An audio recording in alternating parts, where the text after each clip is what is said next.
बोलिए गौरी शंकर भगवान की जय।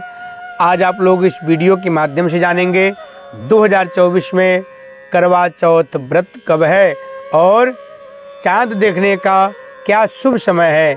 और जो कुंवारी कन्याएं हैं, कुंवारी लड़कियां हैं, वह करवा चौथ के दिन एक ऐसा उपाय करके वो मनचाहा पति प्राप्त कर सकती हैं, मनचाहा वर की प्राप्ति कर सकती हैं। क्योंकि बहुत से लड़कियों का, बहुत से कन्याओं का अपने मन में ऐसा अभिलाषा रहता है, हमें उत्तम से उत्तम, अच्छा से अच्छा पति प्राप्त हो। और कुछ लड़कियां ऐसे होती हैं, वो चाहती हैं जिनको हम पसंद कर रहे हैं वो हमें पति के रूप में प्राप्त हो जाए। तो उसके लिए भी मैं आज इस वीडियो के माध्यम से कुछ उपाय ऐसे बताऊंगा जिसको करके आप लोग अपने जो भी आपके मन में मनोकामना है, अपने मनोकामना को पूर्ण कर सकते हैं और मनचाहा पति को प्राप्त कर सकते हैं। आप लोग इस वीडियो में अंत तक बने रहें, जिससे आपको करवा चौथ का सारा विधि, किस प्रकार से इसका व्रत प्रारंभ करना चाहिए, क्या क्या इस व्रत में करना चाहिए और कब अर्घ देना चाहिए, सारा कुछ आपको जानकारी प्राप्त होगा इस वीडियो के माध्यम से। सबसे पहले तो आपको उस दिन ब्रह्म मुहूर्त में उठना चाहिए। सुबह 4 से 4:30 के बीच में सुबह प्रातः काल आपको उठ जाना चाहिए और उठते ही हाथ जोड़ करके भगवान शिव, माता पार्वती को अपने मन में स्मरण करना चाहिए, उनका दर्शन करना चाहिए और अपने मन में इस प्रकार संकल्प करना चाहिए, आज मैं करवा चौथ व्रत रखी हूँ और करवा चौथ व्रत में मेरे पति को दीर्घ आयु की प्राप्ति हो।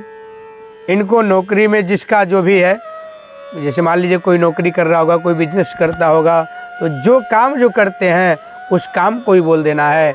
इनके नौकरी में बरकत हो, उनके बिजनेस में बरकत हो, इनके व्यवसाय में बरकत हो, जो काम हो उस काम को वहाँ पे नाम लेकर के बोलना है और भगवान से भी प्रार्थना करना है उनको इस काम में बरकत प्राप्त हो। सबसे पहले तो करवा चौथ व्रत के दिन सुबह 4 बजे उठ करके सरगी खाना चाहिए। सरगी खाने के बाद सुबह उसी दिन स्नान ध्यान करके अपने मन में संकल्प करना चाहिए। हाथ में जल ले लें, अपना नाम, गोत्र और उसके साथ साथ जहां आप रह रहे हैं उसका पूरा पता, एड्रेस बोलना चाहिए। उसके बाद कौन सा महीना चल रहा है, जैसे कार्तिक का महीना, करवा चौथ व्रत जो होता है कार्तिक के महीना में आता है, चतुर्थी तिथि होता है, तो बोलेंगे कार्तिक मास चतुर्थी तिथि।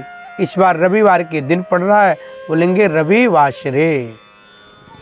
उसके बाद आप लोग नक्षत्र बोल सकते हैं, नक्षत्र नहीं पता है शुभ नक्षत्र, योग अगर पता है योग का नाम बोलें, नहीं तो शुभ योगे शुभ करड़े और आदित्य वासरे, रविवासरे।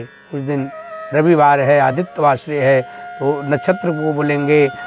सारा कुछ अपना उस संकल्प में बोल करके फिर अपने पति की दीर्घ आयु का भगवान शिव से, माता पार्वती से कामना करेंगे। क्योंकि ये जो करवा चौथ व्रत है भगवान शिव, माता पार्वती जी का व्रत है। जब स्त्रियां व्रत रख करके सायंकाल में जब करवा चौथ की व्रत की कथा सुनती हैं तो उस समय भगवान शिव, माता पार्वती का एक मिट्टी का मूर्ति बना करके वहाँ पर स्थापित करके पूजन करती हैं। चौकी पर रख करके, चौकी के ऊपर लाल कपड़ा बिछा करके भगवान को स्थापित करती हैं। एक घट का स्थापित किया जाता है और जोत जगाया जाता है। फिर पूजन करके पूरा श्रृंगार का सामान माता पार्वती को चढ़ाया जाता है। इस प्रकार से इसका विधि है। तो जो भी माताएं, बहनें करवा चौथ की व्रत रखती हैं वो लोग संकल्प लेने के बाद, स्नान ध्यान करने के बाद संकल्प लें और उस दिन लाल वस्त्र पहनना चाहिए, लाल साड़ी पहनना चाहिए। और स्त्रियां पूरा 16 श्रृंगार करें। और एक बात का ध्यान देना चाहिए, उस दिन सुबह से ही श्रृंगार करके रहना चाहिए। ये नहीं कि केवल जब अर्घ्य देने का समय हो तो आप तैयार होकर के श्रृंगार करके जाएं, ऐसा नहीं है। आप लोग सुबह से ही श्रृंगार करना चाहिए और भगवान से प्रार्थना करना चाहिए, हमारे पति को दीर्घ आयु की प्राप्ति हो, हर प्रकार से परिपूर्ण रहें, ऐसे भगवान से प्रार्थना करना चाहिए और मनोकामना अपने मन में धारण करना चाहिए। फिर आप लोग उस दिन भगवान शिव माता पार्वती को अपने मन में स्मरण करना चाहिए, बार बार उनका मन में अपने निरंतर जप करना चाहिए भगवान शिव माता पार्वती का।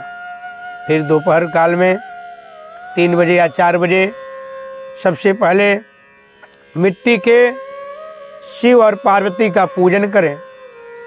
पूजन करने के बाद श्रृंगार का सारा सामग्री माता पार्वती को श्रृंगार करते हुए चढ़ाएं। माता को बिंदी लगा दें, माता पार्वती माता को चूड़ी पहना दें, पार्वती माता को नाखून पॉलिश लगा दें, पार्वती माता को कुछ वस्त्र चढ़ाएं, पार्वती माता के मांग में सिंदूर लगा करके अपने मांग में माताएं बहनें लगाएं। इस प्रकार से माता को श्रृंगार चढ़ाने के बाद मेहंदी माता रानी को चढ़ाना चाहिए। पार्वती माता को सारी श्रृंगार की सामग्री चढ़ाने के बाद माता रानी को धूप दीप दिखाना चाहिए, पुष्प का माला पहनाना चाहिए। फिर आप लोग हाथ धोने के बाद कुछ पार्वती माता भगवान शिव को प्रसाद का भोग लगाएं। भोग लगाने के बाद जल हाथ में लेकर के एक बार घुमा करके माँ पार्वती शिव भगवान के सामने चढ़ा दें। फिर दोबारा जल लेकर के भगवान शिव माता पार्वती के सामने घुमा के चढ़ा दें। इस प्रकार से 4 बार जल लेकर के एक बार घुमा कर चढ़ाते रहें। उसके बाद प्रार्थना कर लें। प्रार्थना करने के बाद कथा श्रवण करना चाहिए। कथा श्रवण के समय में ही बीच बीच में करवा को परिक्रमा करते हैं, प्रदक्षिणा उसको बोला जाता है। जो आपका करवा रहेगा, लोटा में जल, थोड़ा सा उसमें शक्कर, गंगा जल, पुष्प और एक कलावा का टुकड़ा उसमें रख देना है। ऊपर से आप उसमें एक प्लेट रखेंगे, प्लेट में अनाज रखना चाहिए, अनाज के ऊपर एक जोत रखना चाहिए। कुछ लोग जोत रखते हैं और कुछ लोग अनाज के ऊपर फल रख करके ढक देते हैं। तो जिसके यहाँ जो प्रथा चल रही है उस प्रथा को करना चाहिए। फिर उसके बाद जितनी औरतें वहाँ रहती हैं वो बैठी रहती हैं, गोल एक ऐसे लाइन बना लेती हैं और पुनः एक लोग अपना एक दूसरे को पकड़ाते जाते हैं करवा और उधर से घुमा करके परिक्रमा करते हैं। फिर सबका करवा जिस अपने अपने हाथ में आ जाता है, फिर वो लोग वहीं लेकर के रोक लेते हैं। फिर करवा माता का गीत बोलते हैं, गीत गाते हुए फिर वहाँ पर रुक करके दूसरा प्रदक्षिणा करते हैं, दूसरा करवा का परिक्रमा करते हैं। इस प्रकार से 5 या 7 करवा का परिक्रमा कराना चाहिए। उसके बाद भगवान शिव माता पार्वती का आरती करके क्षमा प्रार्थना करना चाहिए। फिर सायंकाल में, रात्रि काल में जब चंद्रोदय हो जाता है तो चंद्रमा को अर्घ्य दिया जाता है। माताएं बहनें छत पे जा करके या किसी पार्क में जा करके चंद्रमा को दे करके अर्घ्य देती है। और चंद्रमा को अर्घ्य देने के बाद छन्नी में अपने पति को देखती है और पति को देख करके फिर वह चंद्रमा को अर्घ्य देती हैं।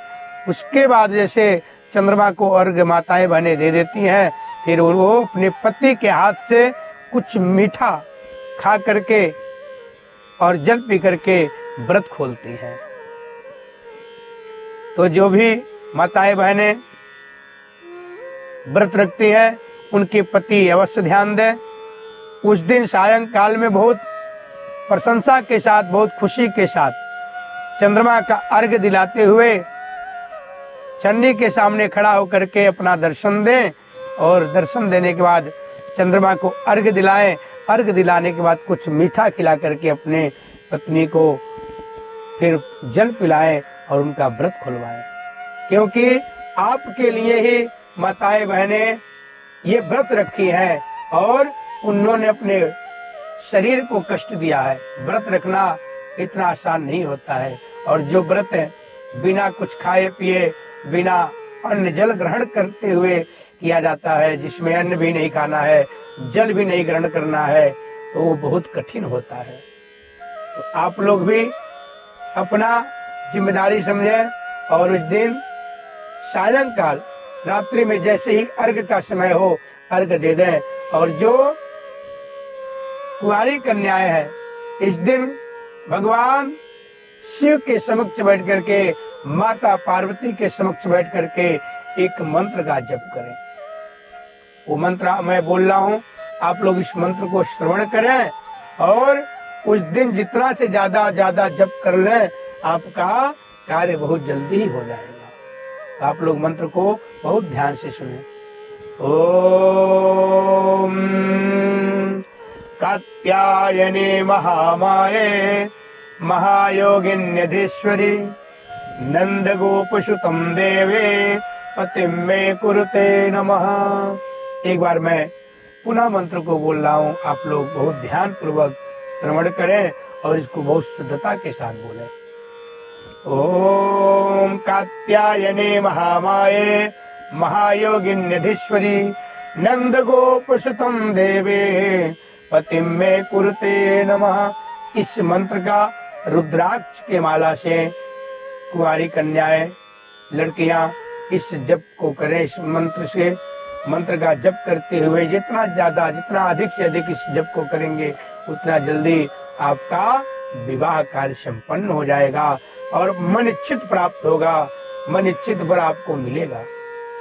ये जो मंत्र है बहुत ही शक्तिशाली माता कात्यायनी का मंत्र है, और इसको करने से माता कात्यायनी प्रसन्न होती है, और जो इस जप को करते हैं, जिसके लिए जप को किया जाता है, उसके विवाह में जो भी बाधाएं होती है, जो भी अड़चने होती है, उससे माता कात्यायनी मुक्त कर देती हैं और उस कन्या का, उस बिटिया का विवाह शीघ्र उनके आशीर्वाद से हो जाता है।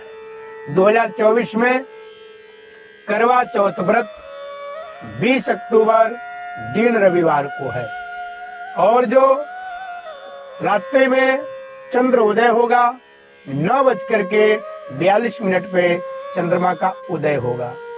तो 9:42 पे चंद्रमा का दर्शन करके, चंद्रमा को देख करके अर्घ दें और अपने पति का दर्शन करते हुए अर्घ दें। और पति लोग अपने स्त्रियों को, अपने पत्नियों को जल पिलाकर, मिष्ठान खिला करके व्रत को खुलवाएं। इस प्रकार से करवा चौथ का व्रत करें, जिससे आपको बहुत अधिक फल प्राप्त होगा। तो एक बार हमारे साथ बोलेंगे, शंकर भगवान की जय, बोलो पार्वती मैया की जय।